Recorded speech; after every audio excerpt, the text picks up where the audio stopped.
Late autumn settled gently across the English countryside, wrapping the hills in silver mist and covering the ancient oaks with fatting amber leaves.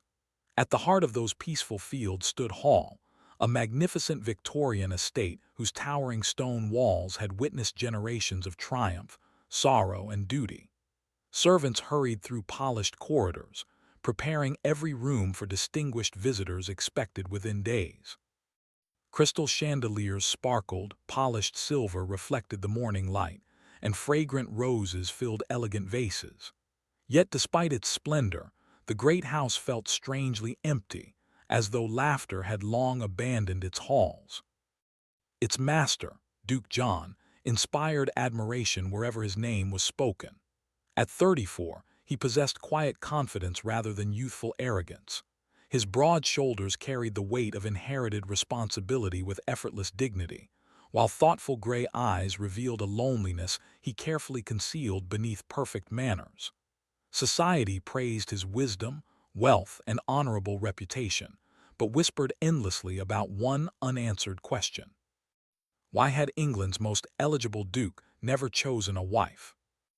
John ignored the gossip until an unwelcome letter arrived from London. Several influential noble families, accompanied by a royal representative overseeing inheritance negotiations, would spend 1 week at Hall. Their visit would determine whether the Duke possessed the stability expected of a man entrusted with expanding responsibilities within the Crown's estates. Though no law required marriage, appearances influenced decisions as much as legal documents. A solitary Duke invited suspicion, while a happily married one inspired confidence. His longtime solicitor, Mr. studied the letter before speaking carefully. "Your Grace, they are not inspecting your lands alone." John looked toward the rain-speckled windows. "They are inspecting my life." "I believe so." Silence settled between them. Finally, the solicitor lowered his voice. "If the visitors believe your household lacks permanence, years of careful negotiations may collapse." John sighed quietly. "I cannot marry simply to satisfy curious strangers." "No," replied gently, "but perhaps you need only appear married for 7 days." The suggestion sounded absurd. John dismissed it immediately, yet throughout the afternoon the impossible idea lingered in his thoughts. A temporary Duchess, 7 carefully planned days, no promises beyond appearances. The following morning, hopping fresh air would silence his restless mind. John rode toward the neighboring village. The church bell echoed softly across narrow lanes where children laughed despite worn shoes and patched clothing. Near the modest stone chapel, he noticed a young woman seated beneath an old chestnut tree, surrounded by village children listening with complete attention. She held a weathered storybook instead of expensive ornaments.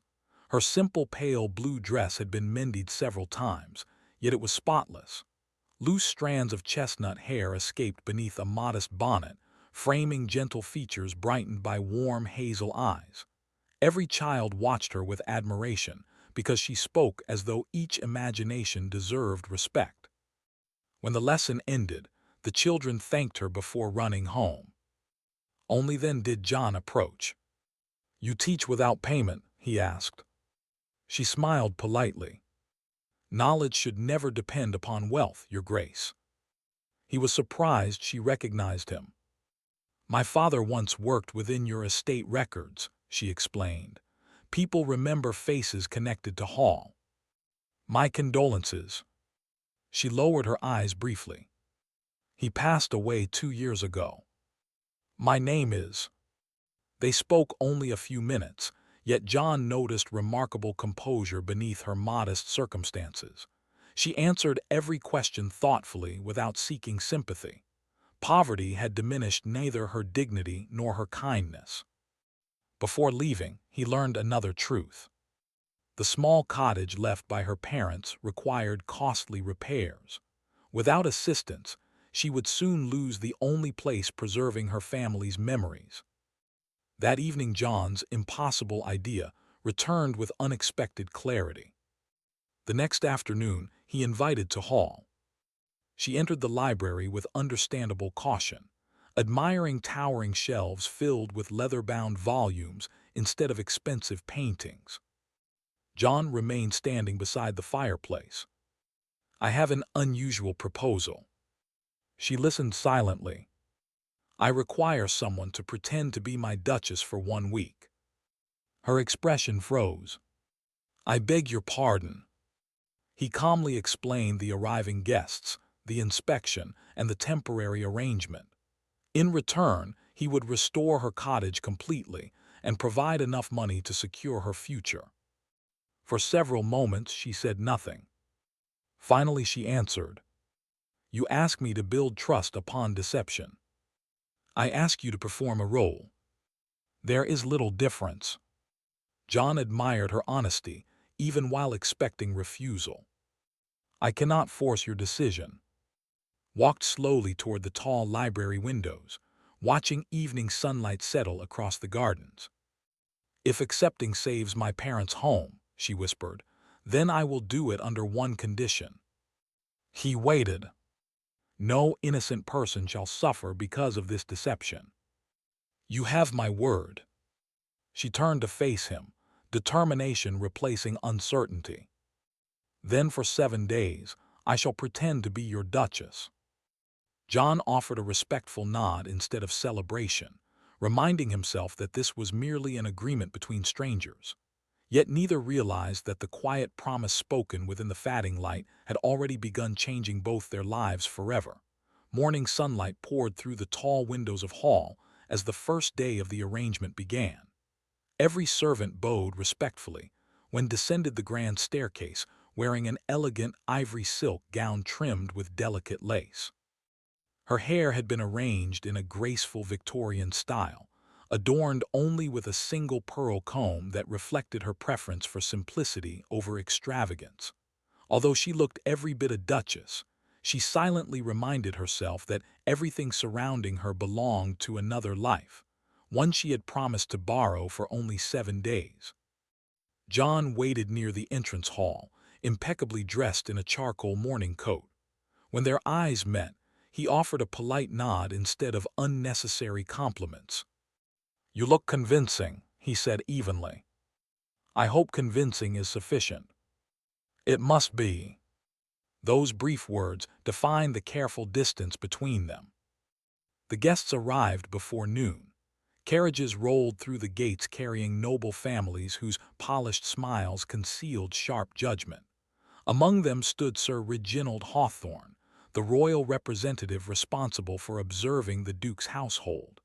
Every glance he cast seemed to measure not only appearances but character itself. Throughout luncheon, performed her role flawlessly.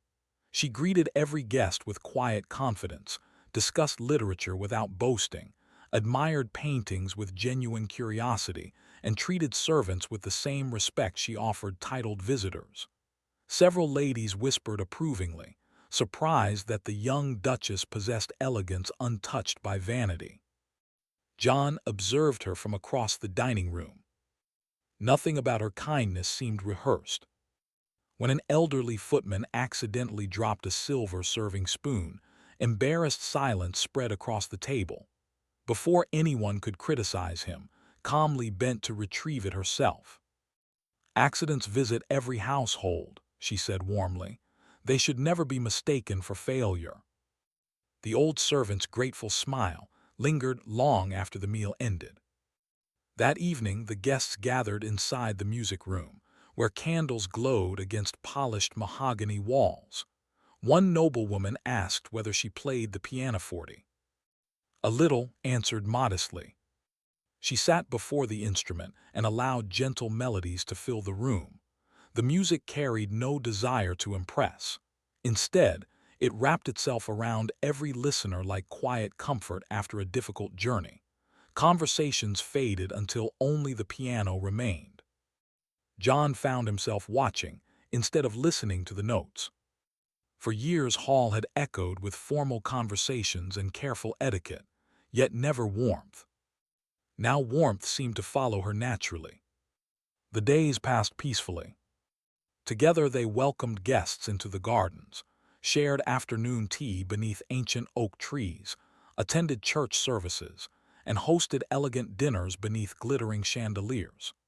To every observer they appeared deeply devoted, exchanging thoughtful glances and quiet smiles that neither realized had become genuine.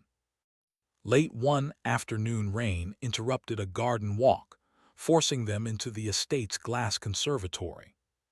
Drops slid gently across the crystal roof. Neither spoke immediately. Finally smiled. I had imagined Dukes disliked getting caught in the rain. I dislike unnecessary inconvenience. You dislike many things. He almost smiled. I have noticed. And what do you enjoy? The question lingered unexpectedly. After a thoughtful pause, he answered honestly. Peace. She studied him kindly. Peace and loneliness are often mistaken for one another. John looked away. No one had ever spoken to him with such gentle understanding. That evening he remained awake long after the household slept, reflecting upon her words. The sixth day arrived. The inspector praised Hall for its harmony, efficiency, and gracious atmosphere. You have built more than an impressive estate, Your Grace, Sir Reginald remarked. You have built a home. John accepted the compliment politely, though he knew the transformation had begun only after entered its doors. The seventh morning arrived far sooner than either wished. The visiting families departed one carriage after another, offering warm farewells to the Duke and his remarkable Duchess.